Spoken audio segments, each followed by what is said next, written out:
ఇప్పుడు Johnny master వార్తల్లో వ్యక్తిగా మారారు. మనందరికీ తెలుసు, ఇవాళ ఆయన one of the leading choreographer in Telugu film industry.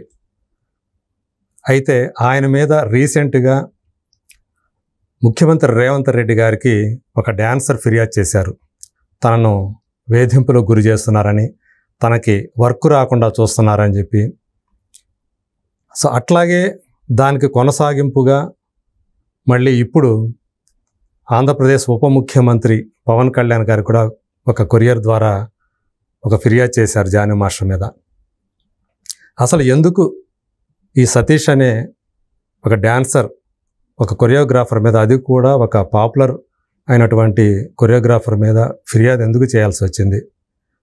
అసలు జానీ మాస్టర్ ఏం చేశారు? వీళ్ళకి జరిగినటువంటి అన్యాయం ఏంటి? గత 8 నెలలుగా డ్యాన్స్ డైరెక్టర్స్ అసోసియేషన్ ప్రెసిడెంట్గా ఉన్న ఆయన ఇప్పటి వరకు ఏం చేశారు? ఇలాంటి అంశాలని ఆయన వివరించబోతున్నారు. నమస్కారం సతీష్ గారు. నమస్తే సార్. సో ఇప్పుడు జానీ మాస్టర్ అనేది అందరికీ తెలిసిన పేరు. అటు పెద్ద పెద్ద హీరోల దగ్గర నుంచి, స్టార్ హీరోల దగ్గర నుంచి చాలామంది హీరోలకి ఆయన కొరియోగ్రఫీ అందించారు వాళ్ళ పాటలకి. అట్లాగే ఒక లీడింగ్, అంటే ఇప్పుడు తెలుగు ఫిలిం ఇండస్ట్రీలో ఒక లీడింగ్ కొరియోగ్రాఫర్స్లో ఒకరుగా ఉన్నారు. సో ఎందుకని మీరు ఆయన మీద అలాంటి చూశాను నేను, మీరు అంటే రేవంత్ రెడ్డి గారికి అడ్రస్ చేస్తూ మీరు ఏదైతే ఒక లెటర్ పెట్టారో అదంతా చదివాను. 6 పేజీలు ఎంతో ఇచ్చారు కదా. సో దాంట్లో చూస్తే ఆయన మీ మీద వ్యక్తిగతంగా కక్ష పెంచుకొని కావాలని మీకు అన్యాయం చేస్తున్నట్లుగా అందులో కనిపించింది. ఎందుకని ఆయన మీ మీద అలా కక్షపూరితంగా వ్యవహరించడానికి అసలు కారణం ఏంటంటారు? సార్, వాస్తవంగా జరిగింది ఏంటంటే, అతను గెలిచిన తర్వాత 4 నెలల తర్వాత ఫిబ్రవరి 11వ తేదీన జనరల్ బాడీ మీటింగ్ అనేది పెట్టడం జరిగింది. ఓకే. జనరల్ బాడీ మీటింగ్లో ఒక 4 ఎజెండా పాయింట్లు పెట్టడం జరిగింది. నేను ఒక మాజీ ట్రెజరర్గా, అంటే ఒక లీడర్గా, అంటే మీరు కూడా గతంలో ట్రెజరర్ కోశాధికారిగా చేశారు అసోసియేషన్? చేశాను సార్. ఓకే.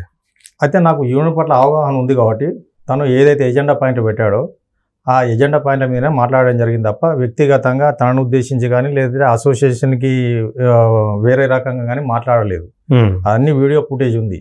ఓకే. అయితే అతను ఏదైతే ఎజెండా పాయింట్ పెట్టాడో ఇన్సూరెన్స్ కడతా అన్నాడు డాన్సర్లందరికీ, మాస్టర్లందరికీ. మొత్తం ఇప్పుడు అసోసియేషన్ ఎంతమంది ఉన్నారండి? 500 చిల్లర ఉంటారు సార్. ఓకే. 550 అట్లా ఉంటారు. ఇప్పుడు దాకా లేదా మీకు ఇన్సూరెన్స్ లేదా? హెల్త్ ఇన్సూరెన్స్ అని లేదు సార్. గతంలో ఉండింది, తర్వాత మధ్యలో వచ్చిన బాడీ తీసేశారు.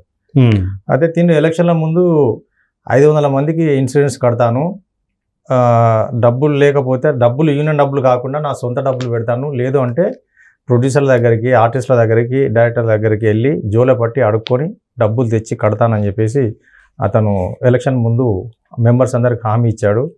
తర్వాత మా అసోసియేషన్లో 2018లో ఏదైతే బాడీ ఉందో అప్పుడున్న బాడీ, ఆ బాడీ వాళ్ళు మెంబర్స్ అందరికీ ఇళ్ల స్థలాలు ఇస్తాము, ఫ్లాట్స్ 136 గజాల లెక్కన ఒక ఫ్లాట్ ఒక్కొక్కరికి ఇస్తామని చెప్పేసి నవాబ్పేట అని చెప్పి ఒక ఊరు ఉంటుంది, ఇది శంకరపల్లికి 25 కిలోమీటర్స్ దూరంలో. ఓకే. అక్కడ ఒక ల్యాండ్ చూసాము. అంటే అది ఏ జిల్లా కింద వస్తుంది, ఐడియా ఉందా మీకు? వికారాబాద్ జిల్లా. ఓకే. అయితే దానికోసం అని చెప్పేసి 5 కోట్ల రూపాయలు యూనియన్లో ఏవైతే ఫండ్స్ ఉన్నాయో ఆ ఫండ్స్ను తీసుకెళ్ళి ఒక రియల్ ఎస్టేట్ అతనికి అప్పచెప్పారు. అది మిస్యూజ్ అయినాయా, అతను మోసం చేశాడా, వీళ్ళు మోసపోయారు? అతని పేరు తెలుసా? రియల్ ఎస్టేట్ కంపెనీ అతని పేరు తెలుసా? అతని పేరు గుట్టిముక్కుల సత్యవర్మ అని చెప్పారు. ఓకే. అయితే అప్పుడున్న ప్రెసిడెంట్ శ్రీధర్ రెడ్డి గారు, Sridhar Reddy, okay, secretary PM Yadav గారు, ట్రెజరర్ ఉన్నటువంటి యాపిల్ సీను అంటే సి శ్రీనివాసులు అని అతను, వాళ్ళు అప్పుడు బాడీలో ఉన్నారు. ఓకే. 5 కోట్ల రూపాయలు వాళ్ళకి ఇచ్చారు. అంటే ఈ 5 కోట్లు ఇచ్చినప్పుడు మామూలుగా మీది ఎగ్జిక్యూటివ్గా బాడీ ఆ మీటింగ్ పెట్టుకొని చేసే ఉంటారు కదా, అంతా కూడా జనరల్ బాడీలు కూడా చేశారు సార్. ఓకే. అన్ని అంటే అందరికి సంబంధించిన విషయం కాబట్టి, యూనివర్సల్ విషయం కాబట్టి అందరికీ లబ్ధి పొందే అవకాశం ఉంది కాబట్టి. అంటే ఓన్లీ స్థలమా లేకపోతే ఇల్లు కట్టించారు? స్థలం మాత్రం. ఓకే. అయితే అందరికీ ల్యాండ్ వస్తుందనే ఉద్దేశంతో అందరు అగ్రి అయ్యారు. అగ్రి అయిన తర్వాత అమౌంట్ సరిపోవట్లేదు యూనియన్లో ఉన్న డబ్బులు. అగ్రిమెంట్ ఏం రాసుకున్నారు, 500 ఫ్లాట్స్కి 8,77,50,000 అవుతుంది.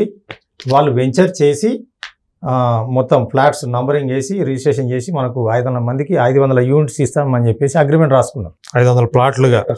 ఓకే. అయితే యూనియన్లో డబ్బులు 5 కోట్ల చిల్లర అంతే ఉంది, ఇంకా డబ్బులు లేవు యూనియన్లో. అప్పుడు ఏం చేశారు, సీనియారిటీ వైజ్గా ఈ సీనియారిటీ నుంచి ఈ సీనియారిటీ వరకు సమ్ అమౌంట్, ఈ సీనియారిటీ నుండి ఈ సీనియారిటీ వరకు సమ్ అమౌంట్ అని చెప్పేసి కాంట్రిబ్యూషన్ అమౌంట్ అని చెప్పేసి దగ్గర 1,79,00,000 మెంబర్స్ దగ్గర నుంచి కలెక్ట్ చేశారు. ఓకే, ఇది ఆ పర్పస్గానే చేశారు, ఇది ల్యాండ్ కోసం అని. చాలామంది 350 మెంబర్స్ దాకా కాంట్రిబ్యూషన్ అమౌంట్ కట్టారు. ఓకే, ఆ అమౌంట్ ఈ అమౌంట్ అంతా కలిపి మళ్ళీ ఏం చేశారు, అక్కడ 5 కోట్ల చిల్లర కట్టేశారు. మిగతా డబ్బులు కట్టలే, ల్యాండ్ రావట్లేదు. 6 నెలలు అయింది, అంటే ఇంకా 3.5 కోట్లు కట్టాల్సి ఉంది. అయితే అయితే ఈ ల్యాండ్ రావట్లేదు. మధ్యలో కరోనా వచ్చింది. ఈ కరోనా పేరు చెప్పి కరోనా వల్ల ఇదైంది అదైంది, రైతులు రేటు పెంచేశారు, లేకపోతే ఇంకేదో కుంటి సాకులు చెప్పి ఆ ల్యాండ్ ఎటుపోయిందో అర్థం కాలే. ఈలోపు యూనియన్లో మెంబర్స్ అందరూ గొడవ చేయడం స్టార్ట్ చేశారు. ఓకే, ఏది మా స్థలాలు వేయండి, స్థలాలు ఇవి, యూనియన్లోకి వెళ్ళి డబ్బులు తీసి 5 కోట్లు కట్టారు, మేము డబ్బులు కట్టాము, మేము కట్టిన డబ్బులు ఏమైనాయి, మా డబ్బులు మాకు వెనక్కి ఇచ్చాడని చెప్పేసి. ఒక్కొక్కరు ఎంత పడింది అప్పుడు? కొంతమందికి 15,000, కొంతమందికి 30,000, 45,000, 60,000, 90,000 అని చెప్పేసి ఈ ప్రాతిపదికన వసూలు చేశారు. ఓకే, వసూలు చేసిన తర్వాత ఈ ల్యాండ్ రావట్లేదు. ఇది అన్ని కుంటి సాకులు చెప్తా పోతా ఉన్నారు. మెంబర్స్ అందరూ గొడవ చేసేసరికి ఈ డబ్బులు వెనక్కి ఇచ్చేశారు, కాంట్రిబ్యూషన్ డబ్బులు వెనక్కి ఇచ్చేశారు. అసోసియేషన్లో ఉన్న ఫండ్స్ ఏవైతే ఉందో 5 crores అవి అటే పోయినాయి, ఇంకా ల్యాండ్ రాలే. ఓకే, ఈలోపు అంటే 5 కోట్లు కాకుండా మీ దగ్గర వసూలు చేసినవి అవి ఏవైతే ఉన్నాయో అవి తిరిగి ఇచ్చేసారు.